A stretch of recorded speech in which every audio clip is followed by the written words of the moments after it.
चले हम लोग ने देख रहे थे कि जीवन में ध्यान साधना कैसे करें। इस प्रश्न का अभिप्राय है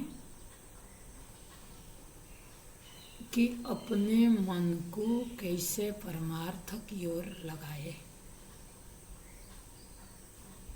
ध्यान मतलब परमार्थ विषय का चिंतन कैसे करें।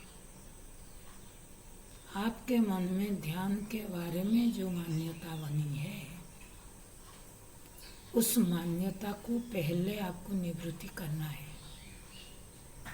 आप लोगों का प्रॉब्लम क्या होता है ना, आप लोग पुराना मान्यता पर बैठ कर के प्रश्न करते हैं। जब आप लोगों ने सुना ध्यान, और ध्यान के बारे में मैंने 1000 बार बोला, अभी भी हम स्वीकार नहीं कर पाते हैं मैं जो सुन रहा हूँ वही सही ध्यान है, जो मैं मान के बैठा हूँ वही ध्यान सही है। और मैंने एक बात बताया कि ध्यान करने का नाम नहीं है। ध्यान जीवन का एक सहज प्रक्रिया बन जाए। ये ध्यान स्थिति को प्राप्त करने के लिए श्रवण मनन सही ढंग से हो, ध्यान होगा। अगर श्रवण मनन नहीं, आप लोग जैसे सोचते हैं मैं उठ के ध्यान करता हूँ, सुबह लोग बोलते हैं सुबह उठ के मैं ध्यान करता हूँ। हमने क्या कहा, ध्यान में मुख्य विषय ध्येय, और ध्येय का चिंतन होना चाहिए। और ज्यादातर जो लोग ध्यान प्रक्रिया, जो व्यवहारिक तरीका से जो ध्यान करते हैं, उनके जीवन में ध्येय नहीं है। आज तक लोगों को पता नहीं मेरा ध्येय क्या है। जो अभ्यास करते हैं देह को लेकर के, कोई कुंडलिनी के लेकर के ध्यान करते हैं, षटचक्र को लेकर के ध्यान करते हैं। मुझे बताओ, षटचक्र आज तक किसी को ज्ञात है कहाँ षटचक्र है? ये सब एक सुनी सुनाई बात है। अगर भी सुनी सुनाई बात है तो षटचक्र का ध्यान करने से मेरा क्या लाभ होगा? षटचक्र में नहीं हूं, मेरा ध्येय भी नहीं है। अरे उसका भी मैं ध्यान करूं जो विद्यमान हो, स्थिर हो।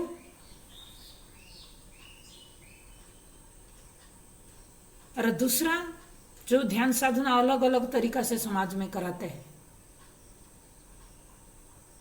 उसमें कोई देह को लेकर के करता है, कोई मनोवृत्ति को लेकर के करता है।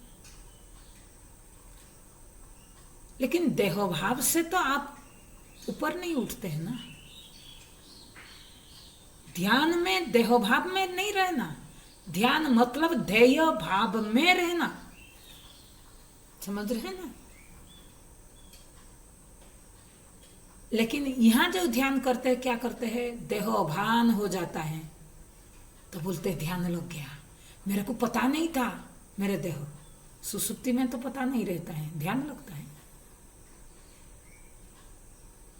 कुमा में देह पता नहीं रहता है, ध्यान लग जाता है।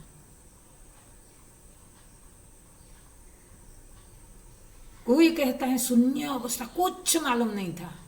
अरे इससे कोई स्थिति नहीं, शून्य अवस्था प्राप्त होता है। बौद्ध दर्शन ने कहा शून्य।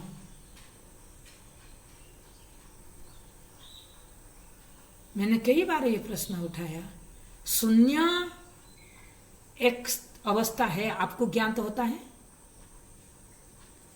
कुछ नहीं था को हमने शून्य कहा। शून्य जिसको ज्ञान होता है वो है ना, नहीं है?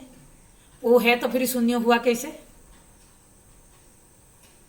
आप कहते हैं एक कमरे में आप गए, मैंने ये दृष्टांत बार बार दिया, एक कमरे में गए, वो कमरे में खड़े होकर के आपने कहा यहाँ कुछ नहीं है, तो मैं प्रश्न करूँ आप है ना नहीं है? अगर आप वहां नहीं थे, किसको मालूम पड़ा वहां कुछ नहीं है? तो समझदार क्या समझता है? जो समझदार है वो समझ जाता है उसके सिवाय कुछ नहीं है। शून्य भी लोग क्या सोचते हैं, शून्य मतलब मैं भी नहीं हूं ना, मैं हूं। ऐसे कोई दशा, वेदांत ने यही कहा, ऐसे कोई दशा नहीं जिसको आप शून्य कह सकते हैं।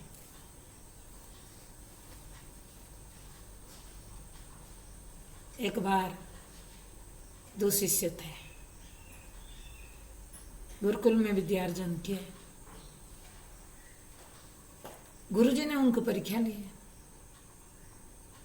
बोले आपको ज्ञान हुआ ना नहीं हुआ इसका परीक्षा लेना है। तो उन्होंने क्या किया, बोले दोनों को 2 फल दिए, बोले ये फल लेकर के जाओ, ऐसे जगह पर खा के आओ जहां कोई नहीं होगा। एक शिष्य गया, इधर उधर देखा, एक झाड़ी देखा, बोला कि यहाँ तो आसपास कोई नहीं है, कोई भी देख नहीं रहे। वो झाड़ी के नीचे बैठ गया और फल को खा के आ गया। गुरुजी ने बोला बेटा फल खाया? बोला हाँ। किसने नहीं देखा? बोला नहीं। तो दूसरा बच्चा गया, उन्होंने सुबह से शाम तक घूम घूम के आया, जहीं भी बैठता था बोला कि कोई नहीं है, ठीक है, लेकिन मैं हूं ना नहीं, मैं तो सर्वत्र हूं, हर जगह मैं हूं। तो लेकिन गुरुजी ने तो कहा था कोई ना देखे, लेकिन फल जब मैं खाऊं तो मैं देख रहा हूं ना। तो उन्होंने फल नहीं खाया, लेके आ गया। गुरुजी बोले बेटा तूने फल नहीं खाया? बोला गुरुजी आपने तो पढ़ाया, आपने कहा था जहां कोई न देखे वहां खाना। मैंने हर जगह गया, कोई नहीं है, ठीक है, लेकिन मैं था, इसीलिए मैंने फल नहीं खाया। तो गुरुजी बोले शाबाश बेटा, ये कौन कह सकता है? ये श्रवण कोई नहीं है मतलब मैं हूं ना, हमारा मन में ही आता है। जब कहते हैं शून्य है, आपके मन में आना चाहिए कि शून्य कैसे? शून्य मुझे ज्ञान होता है तो मैं हूं ना, शून्य कैसे हो जाएगा? शून्य मतलब मैं भी नहीं होना चाहिए, तो फिर शून्य कभी ज्ञान नहीं होगा। लेकिन ऐसा स्थिति कभी भी किसी को प्राप्त नहीं होता। उसी तरह यही कि ध्यान मतलब, समाज में जो ध्यान करते हैं, ध्यान मतलब लोगों को क्या लगता है? कुछ मालूम नहीं पड़ना। लेकिन भाई ऐसे कोई दशा नहीं, कुछ भी मालूम न पड़े लेकिन आप तो मालूम पक्का पढ़ोगे। क्यों? आप नित्य निरंतर विद्यमान हो। भासमान सत्ता मालूम न पड़ सकता है, लेकिन विद्यमान सत्ता मालूम पड़ता है। इसीलिए ध्यान वो वाला ध्यान नहीं, मैंने कल क्या कहा था, वो धारणा, मन की एकाग्रता, एक विषय पर मन को ज्यादा समय टिकाना। लेकिन ध्यान तब कहेंगे जब ध्येय होगा। देह का ध्यान करने से, एकाग्र देह में लगाने से एकाग्रता बोलेंगे, लेकिन उसको ध्यान नहीं बोलेंगे। विपासना को ध्यान नहीं कहेंगे, धारणा कहेंगे।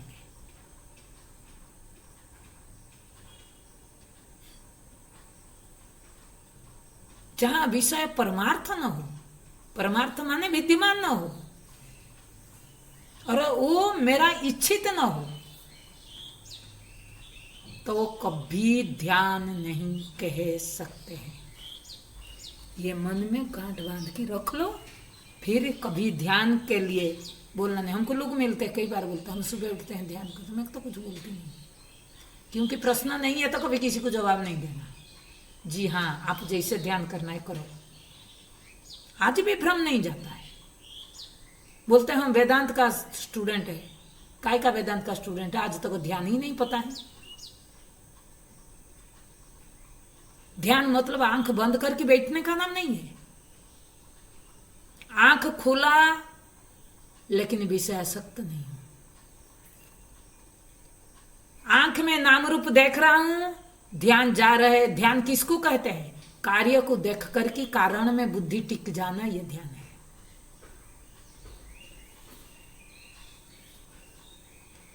उपाधि को देख करके निरुपाधिक वस्तु में टिक रहना, यह ध्यान है।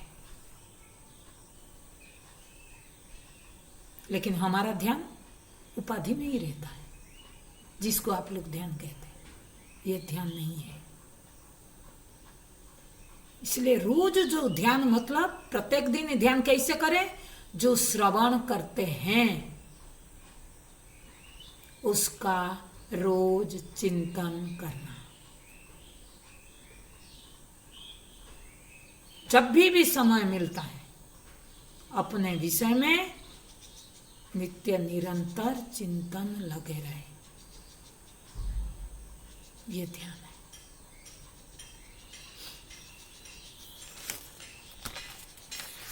आगे प्रश्न है कि विषय में रस नहीं लेना है, लेकिन और किसी के वजह से अगर हम विषय में फंसे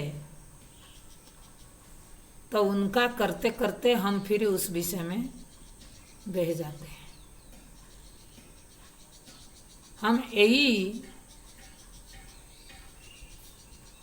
हम वो आरंभ करते करते दूसरे को प्रसन्न करने के लिए फिर जब हम उसमें रस लेने लगते हैं,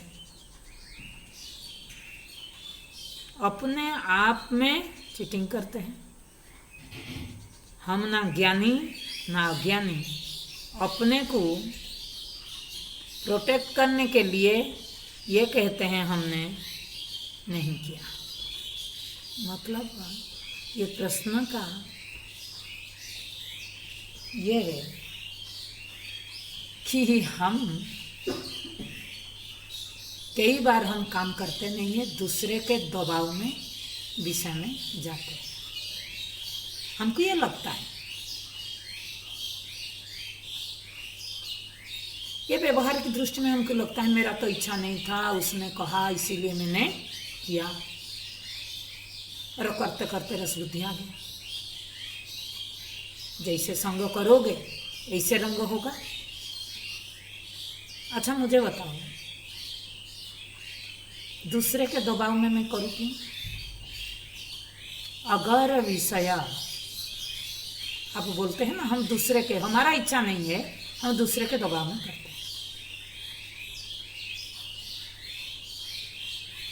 दूसरे के दबाव में आपको कोई ग्लास में जहर दे दिया और वो दबाव डाला है, आप खाओगे? कैसे कह देते हैं कि दूसरे के दबाव में हम करते हैं? आपको विषय विषवत नहीं लगता है तब लेते हैं, दूसरे का कोई गलती नहीं है। वो कहेगा उसका काम है, लेना न लेना मेरे अधिकार के क्षेत्र में है। क्यों लेते हैं? जो बात आपने कहा प्रसन्न करने के लिए। हमारा अभी भी पड़ी है, दिन भर हम काम करते हैं दूसरे को बुरा न लगे, मैं ऐसे कुछ न करूं दूसरे को बुरा न लगे। भले मुझे दुनिया में लोग बोलते कितना ही अच्छा आदमी है, दूसरा को बुरा लागू नहीं से हिंदी काम करू जी, तो तुम लोगों का कल्याण क्या हो जाएगा? दूसरे का बुरा नहीं लगेगा, दूसरा चाहेगा अपने, जिसका आप प्रसन्न करने के लिए लगे हैं। आज तक मुझे बताओ कितना लोगों का प्रसन्न कर दिए कर करके, उसके मन मुताबिक ही आप काम करते हैं। जिसको प्रसन्न होना है एक काम में प्रसन्न हो जाएगा। रोज करते हैं प्रसन्न होते हैं। तो मैं गलत करूं क्यों? आज तक दुनिया में कोई किसी को प्रसन्न नहीं किया, ना कर सकता है। आप खुद प्रसन्न नहीं हो। एक दुखी व्यक्ति कहे कि मैं दूसरे को सुख दूं, ये ढोंगी नहीं, ढोंगी ना सही है। मैं ऐसे कुछ न करूं, हाँ, दूसरे को बुरा ना लगे, लेकिन ये गलत है। मैं ऐसे कुछ न करूं जिसका अहित न हुए। भगवान ने रामचरितमानस में क्या कहा? हमारा कार्य हो, उसका हित हो, यही कहा ना। हमारा हमेशा वृत्ति रहना चाहिए कि मैं ऐसे कुछ न करूं दूसरे का अहित न हो, लेकिन दूसरे प्रसन्न हो। दुनिया तो विषय रस में प्रसन्न है, तो उसको अच्छा लगता है, इसीलिए मैं विषय, कई बार बोलते मेरा इच्छा नहीं था होटल जाने का, लेकिन क्या करूं, वो बड़ा दुखी हुआ, बेटी ने मन दुख करेगा, इसीलिए उसके लिए मुझे जाना पड़ता है। वो प्रसन्न हो जाएगा। कब तक ये खुश रहे, वो खुश रहे, खुद दुखी रह करके दूसरे को खुशी, खुद अंधेरा में रह करके दूसरे को प्रकाश दे सकते हैं कोई? यही बात आप कह रहे हैं। जो प्रकाश में है वो प्रकाशित कर सकता है, जो अंधेरा में वो प्रकाशित नहीं कर सकता है। दिया क्या खुद अंधेरा में रह करके दूसरे को प्रकाशित करता है? मुझे बताओ। खुद प्रकाश में रह करके प्रकाशित करता है। हमारा स्वभाव ही ऐसे होना चाहिए। दूसरे को भले बुरा लगे, लेकिन मैं ऐसे कुछ न करूं जिसमें मेरा भी अहित हो, दूसरे का भी अहित हो।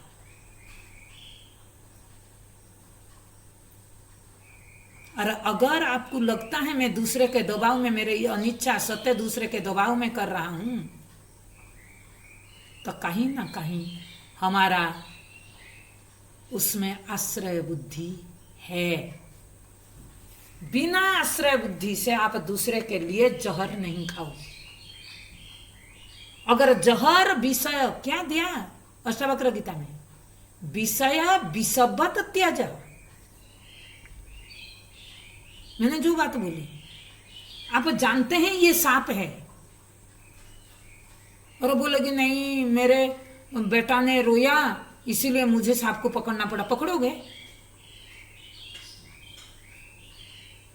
कैसे बात करते हैं बोलो? आज तक विषय में हमारा विष दर्शन नहीं हो रहा है। आज तक विषय में रस बुद्धि है, तब रस लूंगी। अगर मैं जानता हूं ये जहर है, मैं क्यों खाऊं जहर? जहर बुद्धि नहीं है।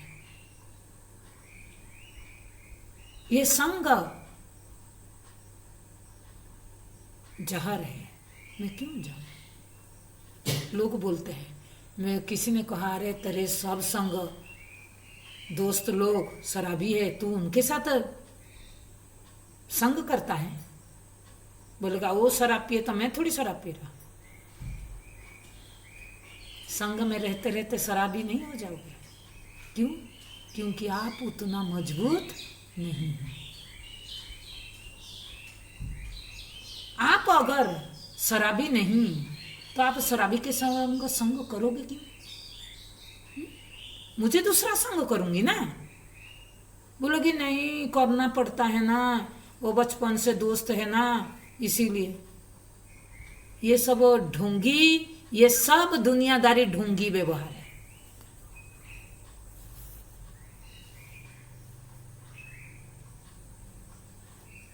अरे सही बात है, हम अपने आप के साथ चीटिंग करते हैं, मतलब क्या?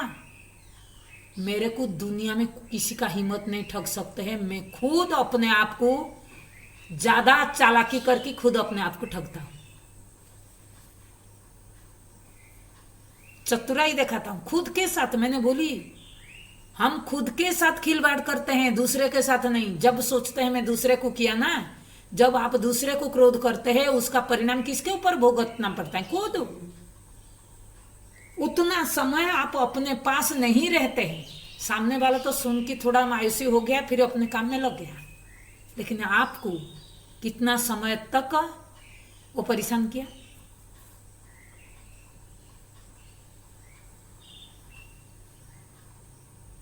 लेकिन हमने ढिंडोरा क्या मारते, मैं तो आज उसको छोड़ा नहीं, आज उसको ऐसे बोलते। अरे उसका कुछ नहीं हुआ, क्षति तो तेरा हुआ है। हमें भी दूसरे को अच्छा लगेगा इसलिए मैं खा लिया, तो वो उसका क्या होगा? वो तो भूल ही गया। परेशान तुझे कब तक भोगना पड़ता है उसका परिणाम, सोच रहे हैं ना? इसलिए हमें वास्तव में विषय रस, भगवान ने क्या कहा कि इंद्रियाणि इंद्रियार्थेभ्य राग द्वेष व्यवस्थित हो। इंद्रिया अपने विषय में राग द्वेष व्यवस्थित, ये पूर्व से है। राग द्वेष मतलब कैसे? इंद्रिया है तो विषय है, इंद्रिया है तो विषय देखोगे। ये अच्छा है ये बुरा है ये बोलोगे।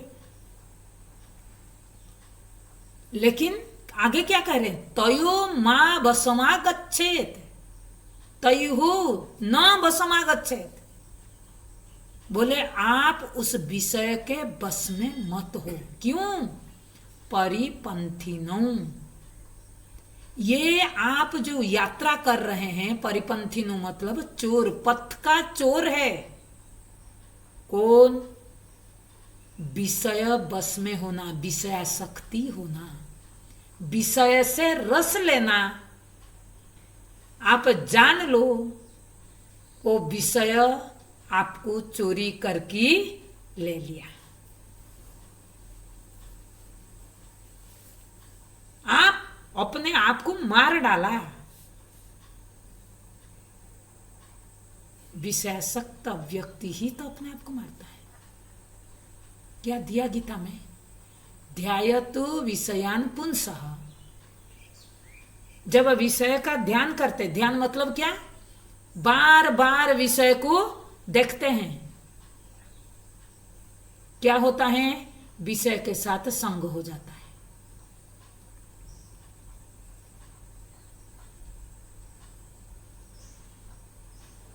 हम बार बार अगर जानते हैं ये विषय विषय है, अगर दुखदाई है आपको पता चलेगा, वो विषय को आप कभी इच्छा करोगे? कैसे आप कहते हैं कि हमें मजबूरी से करते हैं? किसी के लिए कोई मजबूरी नहीं है, आपका खुद का कमजोरी है।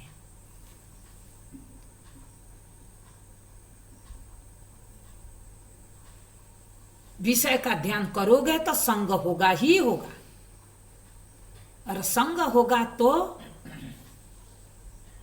संगस्ते सुपजायते, संग उत्पन्न होगा, संगात संजायते काम। जैसे विषय संग करोगे वैसे कामना उदय होगा। कामात क्रोधो अभिजायते। कामना का अगर किसी ने प्रतिबंध डाला तो क्या होगा? क्रोध उत्पन्न होगा। क्रोध मतलब आपका कामना में कोई रोड़ा डाला तो आपका उनके प्रति द्वेष भाव रहेगा। आप चाहोगे इसको मैंने जीने नहीं दूंगी, इसको तकलीफ पहुंचाऊंगी, उसको तकलीफ पहुंचाने में आनंद लोगे आप, लेकिन उसका कुछ खेती नहीं होगा। जितना उतना खेती किसका होगा? आप स्वयं का। क्रोधात भवति, क्रोध से क्या होगा? बोले सम्मोह। सम्यक रूप से ना समझ, कोई क्रोधी व्यक्ति हो आप उसको समझाने जाओ, समझता है? और वो व्यक्ति को बोलो चुपचाप बैठ जाओ, बैठेगा ना, अस्थिर। इतना सम्मोहन हो जाता है कि जो व्यक्ति जिंदगी भर उपकार किया लेकिन एक बार अगर कुछ गड़बड़ हो गया, उसका माँ बाप 3 पुरुष तक उन्होंने निकाल लेता है। उसने क्या उपकार किया वो नहीं दिखता है।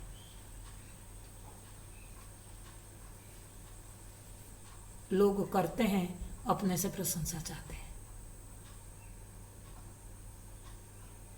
यही है।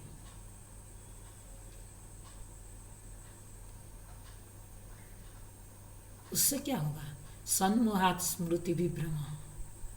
सम्मोहन जब व्यक्ति हो जाता है, उसका स्मृति सब कुछ भूल जाता है, क्या करना क्या नहीं करना कुछ नहीं। स्मृति भ्रंशात बुद्धि नाशा। तब सोचो आप जिंदा रह करके भी मर गए। उस शराबी को क्या क्या कहते हैं समाज में? अरे ये बेकार व्यक्ति है ना? नहीं,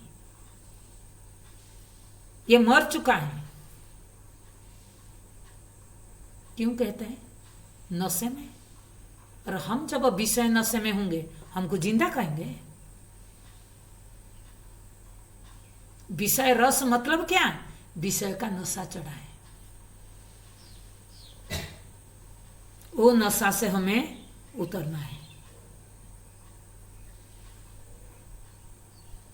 अरे ये बात सही है कि हमारा कमजोरी के कारण हम विषय में प्रवेश करते हैं एक, और विषय को सही सही ज्ञान हमको नहीं है। कोई भी विषय ऐसे नहीं जो दुख न दो, और कोई भी विषय ऐसा नहीं जो विष न हो। विष मतलब हमको आत्महत्या करने मजबूर कर देता है विषय। विषयासक्ति ही आत्महंता रहा। विषयासक्ति ही अपने ओर जाने में प्रतिबंध बनता है। चोर कहा ना, छीन लेता है आपको अपने आप से।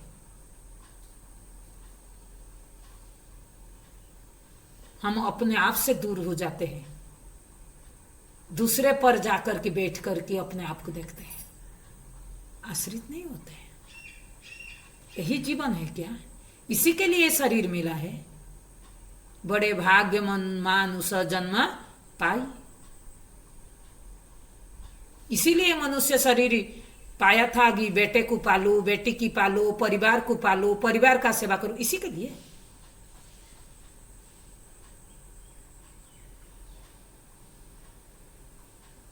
ये मनुष्य शरीर मिला केवल परमार्थ के लिए।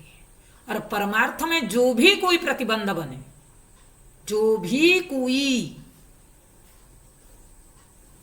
गोपियों से सीखो, तब भक्त कहने का लायक होंगे। गोपियों ने अपने पति को भी छोड़ दिया। बोले अगर परमार्थ के लिए हमको कुछ भी छोड़ना पड़े, हम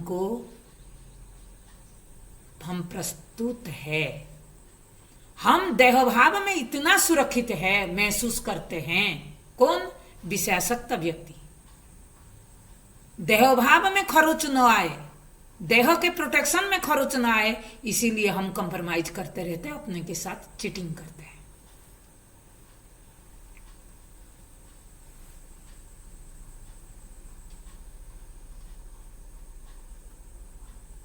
देहभाव जिसका परवाह नहीं है ना, उसको संसार कभी हमने ये जिंदगी देखा है। जिस समय जवान था उस समय अगर देहभाव रहता, अरे कहाँ जाऊं क्या करूं, कोई नहीं जानते थे। कोई मैं ऐसे ही से जागा रही, मैंने कभी उनको देखा नहीं, वो मुझे कभी देखा नहीं। सोचो आप लोग रह पाएंगे? डर, अरे अनजान जगह कैसे जाए। जान समझदार जगह जाए, रिश्तेदार के घर जाए, ब्रह्म ज्ञान मिल जाएगा रिश्तेदार को पकड़ करके।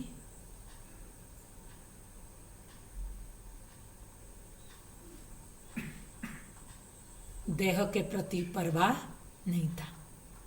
और आप जब परमार्थ के लिए परवाह करते हैं ना, ईश्वर आपका देह के लिए परवाह करता है। अम्बरीश का कथा सुना है ना? नहीं सुना?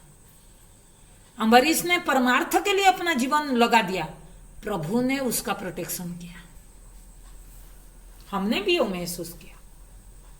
कभी हमको परिस्थिति आया लेकिन इतना प्रोटेक्ट करके रखा।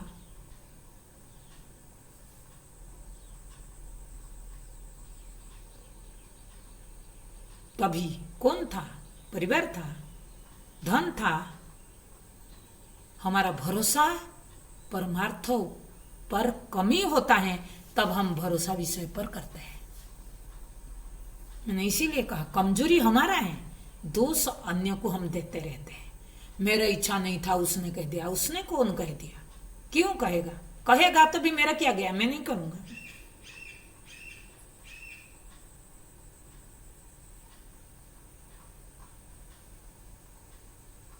इसीलिए ये किसी के वजह से हम विषय में रस नहीं लेते हैं। हमारा आज तक विषय के प्रति सही सही ज्ञान नहीं है। विषय कितना खतरनाक है। जानबूझ करके कोई आग में हाथ नहीं लगाएगा। दूसरे कह दिए तो, आपका बेटा कह दिए तो आग में हाथ डाल दोगे तो विषय में कैसे घुस जाते हैं? हमारा एक आदत में भूली ना, दूसरे को अच्छा लगे। आज तक हम वही काम करते आ रहे हैं। दिन भर अपने आप को उसी में, दूसरे को बुरा न लगे, दूसरे को बुरा न लगे, बेटे को न लगे, बेटी को न लगे, पत्नी को न लगे, माँ को न लगे, इसी के पीछे पड़े हैं। लेकिन सबको आपसे कोई प्रसन्न नहीं है। आप पूरा समय गवा रहे हैं दूसरे को प्रसन्न करने के लिए, लेकिन देखो आपसे अगर कोई प्रसन्न है, उसके लिए करो जो आपसे प्रसन्न हो।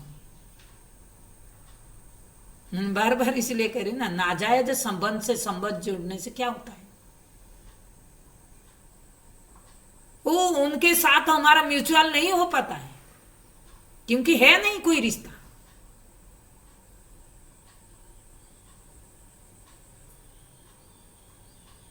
जायज संबंध से संबंध जोड़ो।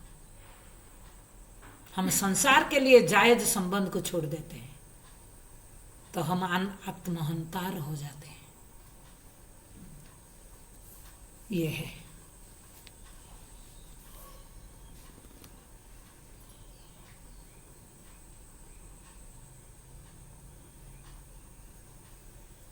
और दूसरा जो बात कहा गया, ना हम अज्ञानी है ना हम अज्ञानी है, बिल्कुल सही बात है।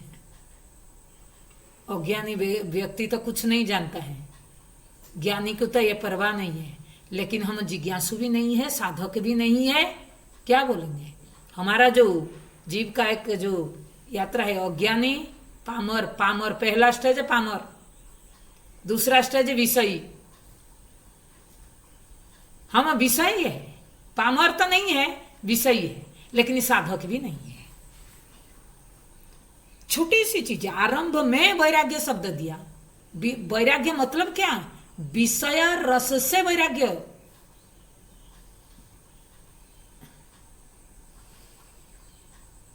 लेकिन हमको विषय रस से हम छूट नहीं पा रहे हैं। बहाना बना रहे हैं, इसने कहा, उसने कहा, उसके कारण, इसके कारण। ये सब बहानाबाजी नहीं चलता है ब्रह्म विद्या में। अपना दोष को देखो, अपना कमजोरी को देखो।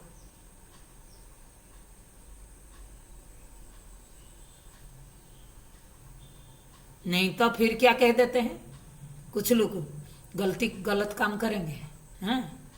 फिर विषय भोग करेंगे, फिर क्या बोलेंगे? मैं थोड़ी भोग कर रहा हूं, देह कर रहा है ना? नहीं, मैं तो नहीं कर रहा हूं, देह कर रहा है। ये ढोंगी, हैं? वेदांत के नाम पर ढोंगी दिखाते हैं। उस दिन कोई मिलने आया था, उन्होंने बोल रहे बात कर रहे हैं लंबा लंबा, सब बात कर रहे हैं, लेकिन जब बात आता है, मैं नहीं शरीर, मैं आत्मा हूं। ये आत्मा को क्यों, ये खाने पीने के चक्कर में, खाने के टाइम पर आत्मा का क्यों कहना पड़ता है? आप राम हो तो आपको राम कहना क्या पड़ेगा? सबको पता है आप राम हो। आप अगर राम नहीं हूं और कुछ हूं तो आपको बार बार दूसरे को कहना पड़ता है। मैं आत्मा हूं, मुझे क्या दूसरे को कहना पड़ेगा? दूसरे को पता नहीं है, जिसके सामने बोल रहा है उसको पता नहीं है। मैं आत्मा हूं मतलब क्या? लोगों को यही लगता है 3.5 हाथ शरीर में आत्मा हूं। दूसरे को ज्ञान नहीं है तो वो आत्मा नहीं है। मेरे को ज्ञान है, ज्ञान तो नहीं है, सुनी है एक शब्द रट की याद रखी है तो मैं आत्मा हो गया, दूसरा नहीं हुआ।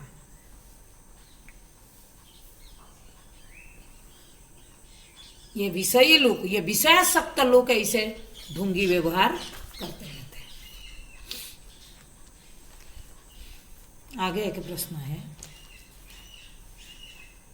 कि भगवत गीता 9वां अध्याय का एक प्रश्न, मैंने इस पर बहुत बार बताई। भगवत गीता 9वां अध्याय में 4था श्लोक और 5वां श्लोक में बता गया, मस्तानि सर्वभूतानि न चाहम ते स्वस्थितः।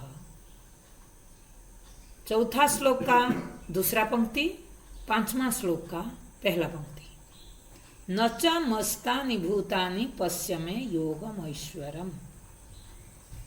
बोले मस्तानि सर्वभूतानि, मस्तानि मुझ में सारे भूत है, लेकिन न च अहम तेसु अवस्थित, लेकिन मैं उसमें अवस्थित नहीं। ठीक, मुझ में सब है, मैं किसी में नहीं हूं। फिर अगले लाइन में कह रहे हैं वास्तव में ये सब मुझ में है नहीं। पहले कहा सब मुझ में है, मैं उसमें नहीं हूं, फिर कहा वास्तव में वो मुझ में नहीं है। इस प्रश्न का उत्तर मैंने काल भी दिया था, अलग तरीका से था लेकिन था। जड़ शरीर का टॉपिक जब आया था, आरंभ में हम कहते हैं आत्मा शरीर में व्याप्त है। आरंभ में कहा जाता है, एक स्टेप है। जब आत्मा का दर्शन नहीं होता है, सुनी सुनाई ज्ञान सुना है, तो पहले हमको स्वीकार करते हैं सर्वत्र आत्मा है। जब आत्मा क्या है, कैसा है, सब कुछ हम समझ जाते हैं, फिर हम क्या कहते हैं, कहां शरीर है। जैसे आप तरंग तरंग कह रहे हैं तो सामने वाला बोला कि अरे तरंग नहीं, तरंग में जल है। पहले क्या कहेगा, ये सारे तरंग में जल है। तो आप बोलेगे हाँ सारे तरंग में तो जल है, लेकिन इस सारे तरंग में जल व्याप्त है। वो जल की व्याप्तिता को कैसे समझे? जब तक जल तत्व को मैं नहीं जानता हूं तब तक जल का व्याप्तित्व को नहीं समझ सकता। फिर मैं एनालिसिस करूंगी, तरंग में कहाँ जल है, अंदर भी जल है, बाहर भी जल है, दोनों तरंग के बीच में भी जल है। तो बोले फिर तो जल ही जल है, तरंग कहाँ रहा? यही कहोगे ना। लेकिन आरंभ में क्या कहेंगे, हर तरंग में जल व्याप्त है। फिर अब जब आपको जल ही जल दिखाई पड़ा तो आप तरंग का वाणी में क्यों यूज करोगे? बोले पहले कैसे किया था? जब तक मैं जल का अनुभव नहीं किया था कि जल क्या है, कैसे है सर्वव्यापक, तब तक मैं कहता था तरंग में जल है। उसी तरह तब तक कहता था सर्व देह में आत्मा व्याप्त है। जब मैंने ये समझ लिया ये देह क्या है, आत्मा क्या है, आत्मा ही विवर्त के कारण देह रूप में प्रतीति होता है, आत्म देह का कहाँ आत्मा नहीं है, ये सब जब पता चलेगा मैं क्या कहूँ, आत्मा के सिवा कुछ नहीं, कहाँ देह है? यही जवाब दोगे ना। उसी तरफ ये भगवान ने यही जवाब दिया। पहले कहा कि सारे भूत मुझ में है, मत्स्तानि सर्वभूतानि, माने क्या कि ये जो भूत प्रपंच हमको क्या दिख रहा है, वो विचार कहां से करेंगे? सामने वाला जैसे दिख रहा है वहां से विचार आरंभ करेंगे। हमको क्या दिख रहा है? भूत प्रपंच दिख रहा है, परमार्थ दिख रहा है, सत्ता दिख रहा है नहीं। तो इसीलिए क्या कहेंगे, ये जो सारे भूत जहां दिख रहे हैं वो कौन है? मैं हूं। माने सारे भूत प्रपंच में नहीं दिखता है, मुझ में दिखता है। मेरे बिना भूत प्रपंच दिख नहीं सकता है। लेकिन ये कोई न मान जाए कि अगर भूत में आत्मा है तो आत्मा कहीं भूत न बन गया है ना। तो उसको निषेध करने के लिए आगे के पंक्ति में कहा न च अहम तेसु अवस्थित। माने मेरे बिना तो भूत नहीं रह सकता है, लेकिन कोई अगर कोई भूत के बिना भी आप नहीं रह सकते, बोले ऐसा बात नहीं है।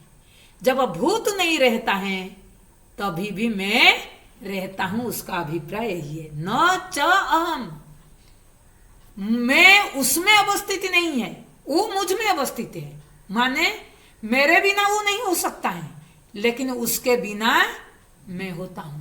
बोले कैसे? गाढ़ निद्रा में कुछ नहीं होता है, मैं होता हूं ना नहीं होता हूं। लेकिन मेरे बिना जागृत स्वप्न में हो सकता है विषय ना।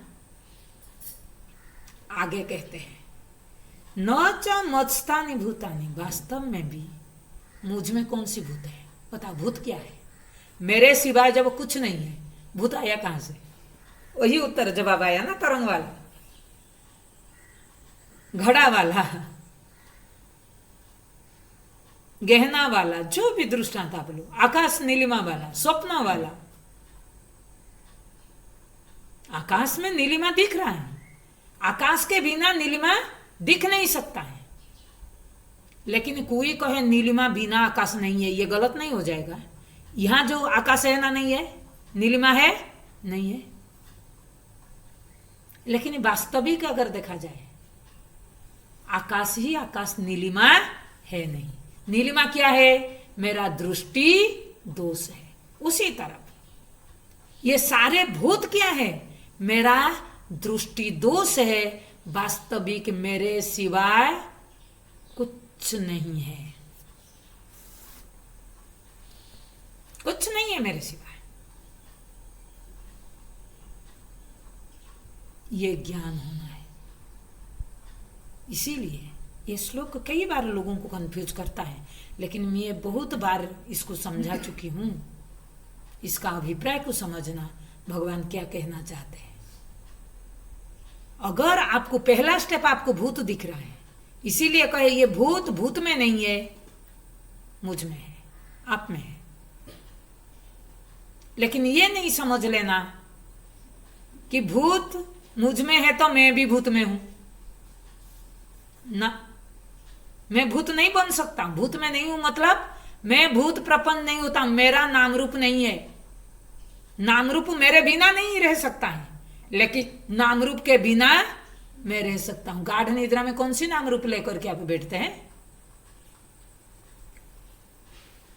लेकिन वास्तविक देखा जाए तो नाम रूप नामक भूत माने क्या? नाम रूप कुछ नहीं है आत्मा के सिवाय। अस्ति अस्ति अस्ति, सत्ता के सिवाय कुछ नहीं है। यही इसका ज्ञान है। दूसरा एक प्रश्न बाकी रह गया था, अध्यारोप अपवाद प्रक्रिया। हमारा जो वेदांत का ये प्रौढ़ प्रक्रिया, ये प्रक्रिया को जाने बिना वेदांत को समझना कठिन है।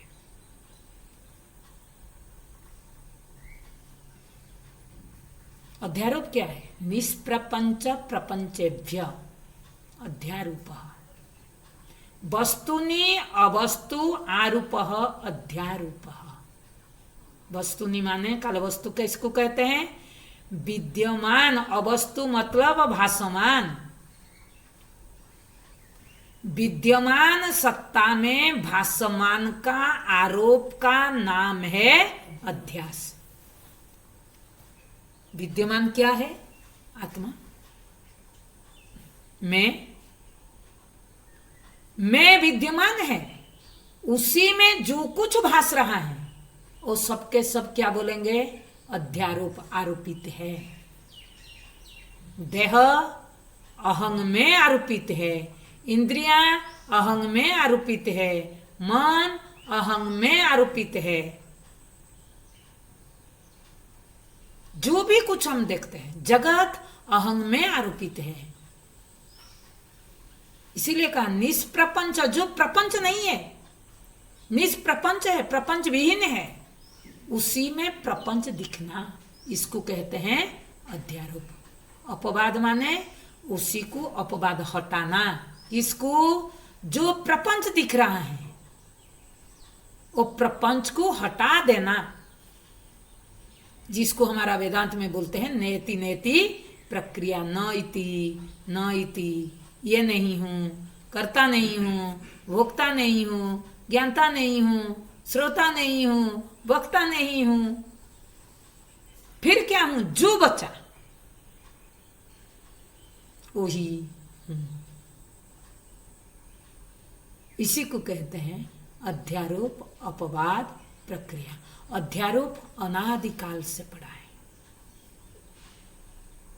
उपाधि में अपने आप को देखना अध्यारोप है। रस्सी में सर्प अध्यारोप है। आत्मा में देह अध्यारोप है। और देह भाव का निवृत्ति होना अपवाद प्रक्रिया है। और वेदांत, मैंने बार बार कह रहा हूं, वेदांत किसी चीज का प्राप्ति नहीं कराता है, वेदांत ज्ञान प्रपंच का निवृत्ति कराता है, अपवाद कराता है। निवृत्ति माने अपवाद कराता है। इसी को कहते हैं वेदांत ज्ञान। प्राय जितना प्रश्न था सारे प्रश्नों का हमने उत्तर दे दिया। लगता है सब लोगों को समझ आ गया होगा।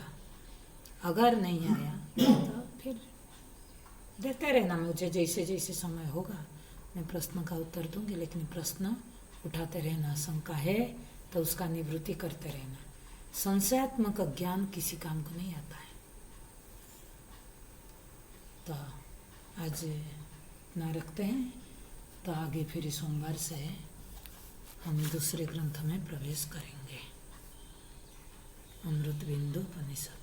ओम तत्सत। ओम पूर्णमद पूर्णमिदं पूर्णात् पूर्णमुदच्यते पूर्णस्य